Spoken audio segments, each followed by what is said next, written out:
Selamat siang, salam sejahtera untuk kita semua yang ada di sini.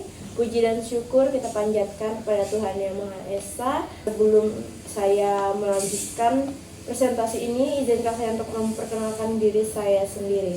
Perkenalkan, nama saya Pasquela Angelika Nugraheni Tademau dengan NIM 23101168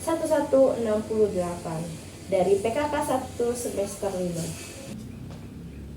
Selamat sore kepada Bapak Pli Kurniawan MPD sebagai dosen pembimbing 1 dan Ibu Rizky Zulkarnain sebagai dosen pembimbing 2. Baik, berdirinya saya di sini, saya akan mempresentasikan proposal penelitian yang berjudul Peran Sakramen Baptis dalam Membangun Komunitas dengan Studi Etnografi Gereja-gereja Lokal. Di mana di sini dapat kita lihat yang saya tujukan dari judul ini adalah Gereja Santo Agustinus Sungai Raya Kuburaya di Keuskupan Agung Pontianak. Nah, yang dapat saya lampirkan di sini yang pertama adalah latar belakang hakikat sakramen.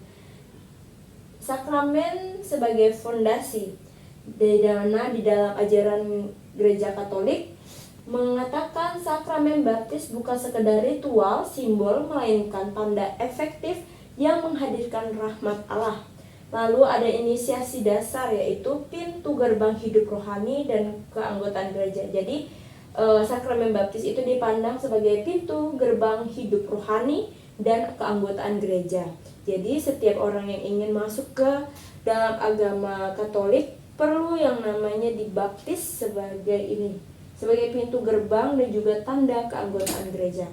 Lalu ada dimensi ontologis di mana menyatukan seorang dengan Kristus atau tubuh mistik. Jadi sakramen baptis ini juga mengadakan kita sebagai umatnya untuk bersatu dengan Kristus itu sendiri. Lalu ada landasan kitab suci di mana amanat agung dalam Matius bab 28 ayat 19 dan praktik gereja perdana.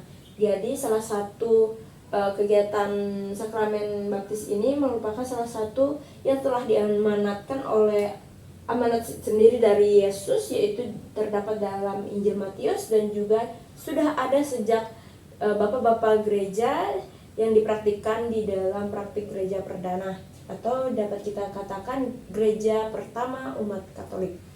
Lalu selanjutnya fokus dan masalah penelitian. Di mana di sini fokusnya itu saya berfokus pada kesenjangan pemahaman di mana sakramen baptis dipahami sebagai keselamatan individu, yaitu sebagai penghapusan dosa asal, dan kurang dimaknai sebagai sarana pembangunan komunitas atau koinonias. Sedangkan yang kita tahu sebagai umat Katolik, kita tidak hanya bisa diam dan menerima, tapi juga kita harus bisa memberikan kepada orang lain dan juga sesama, dan terutama untuk gereja itu sendiri. Lalu adapun konteks studi yaitu di sini lokasi dan fenomena di mana paroki memiliki dinamika komunitas basis gerejawi yang aktif. Itu yang saya lihat. Lalu namun perlu dikaji bagaimana baptisan berperan sebagai perekat sosial dan identitas dalam komunitas tersebut. Lalu di sini adanya rumusan masalah. Yang pertama, pemahaman makna. Bagaimana makna dan nilai sakramen baptis dipahami oleh jemaat dalam konteks membangun komunitas. Jadi di sini saya akan melihat bagaimana sih mereka memandang baptisan itu dalam membangun komunitas di dalam KBG ataupun dapat kita katakan sebagai kumpulan kecil dalam satu gereja. Lalu kedua, pembentukan relasi. Bagaimana proses pelaksanaan baptis membentuk dan memperkuat relasi sosial di antar anggota jemaat. Jadi di sini yang dapat kita lihat tuh bagaimana sih mereka menjalani hidup mereka dalam menggereja dengan umat dan jemaat yang lain. Lalu yang ketiga, identitas solidaritas, di mana bagaimana baptis mempengaruhi pembentukan identitas kolektif dan solidaritas sosial dalam komunitas.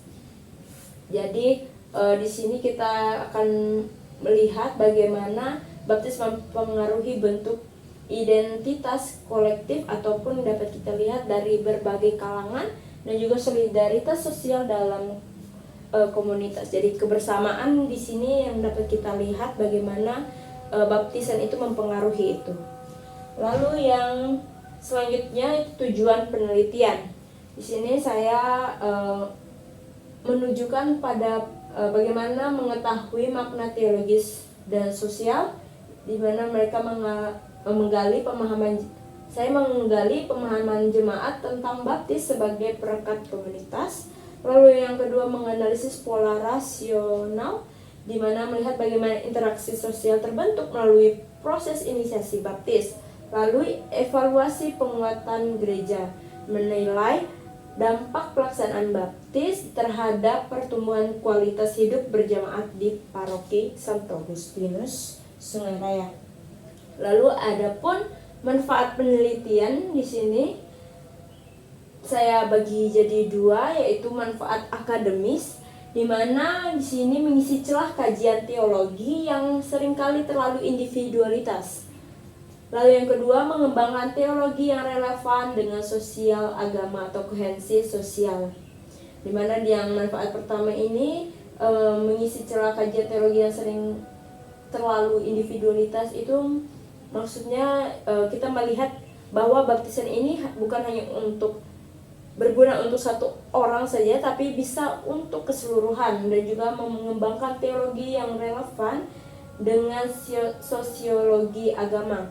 Jadi di sini kita melihat bagaimana interaksi nanti dalam dunia akademis, bahwa melihat baptisan itu tidak hanya untuk satu orang, tapi untuk perkumpulan satu jemaat, dan juga sumbangan bagi studi etnografi keagamaan Katolik di Indonesia.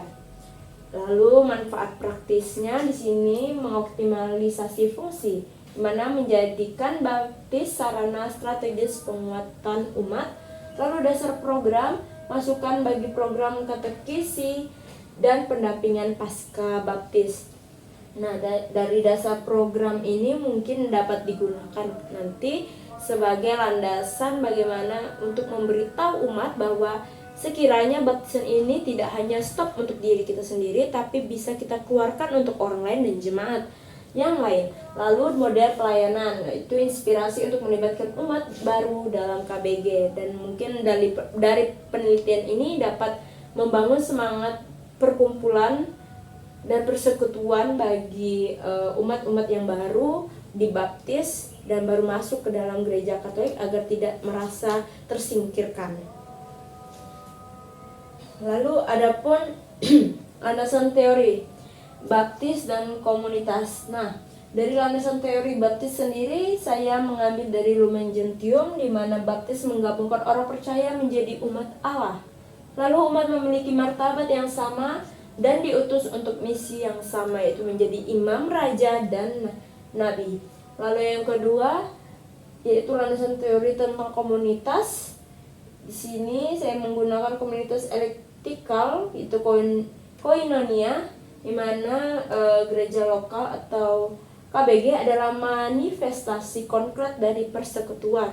Lalu indikator komunitas adalah partisipasi aktif, solidaritas, di mana umat saling mendukung, dan juga misi keluarga yaitu diakonia. Baik, selanjutnya ada teknik pengumpulan data di sini, di mana saya menggunakan observasi, wawancara, dan studi dokumentasi.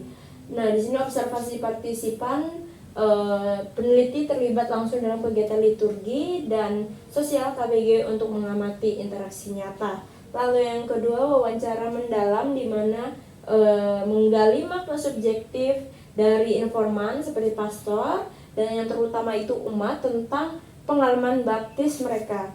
Lalu yang ketiga, studi dokumentasi, di mana menganalisis data statistik baptis, jadwal kegiatan paroki, dan dokumen ajaran lokal. Jadi dokumen ajaran lokal ini maksudnya setiap baptisan dewasa itu pasti mendapatkan buku untuk dipelajari oleh para calon katekumen tentang bagaimana hidup sebagai orang Katolik. Jadi setiap gereja pasti memiliki buku ajaran yang berbeda-beda. Jadi saya nanti akan menganalisis dokumen ajaran lokal di Santo Agustinus. Baik, lalu yang selanjutnya teknik analisis dan keabsahan data. Jadi melalui triangulasi data ini untuk menguji validitas, peneliti menggunakan dua triangulasi. Yang pertama triangulasi sumber, di mana di sini saya akan mengecek silang info dari pastor, pengurus, dan umat. Jadi tidak hanya dari satu narasumber saja, tapi saya menggunakan pengurus di dalam satu KBG dan juga umat yang menjalaninya. Lalu ada triangulasi teknik, di mana saya di sini membandingkan hasil wawancara dan observasi lapangan. Lalu yang selanjutnya analisis atau Miles dan Huberman yang menyatakan reduksi data, yaitu untuk merangkum dan memilah data pokok. Lalu yang kedua menyajikan data, yaitu narasi deskriptif dan bagan. Lalu yang ketiga penarikan kesimpulan, yaitu menemukan makna dan teori baru dari penelitian ini. Baik, sekian presentasi seminar proposal saya pada hari ini. Selebih dan kurangnya saya mohon maaf kepada kedua dosen pembimbing saya ucapkan terima kasih.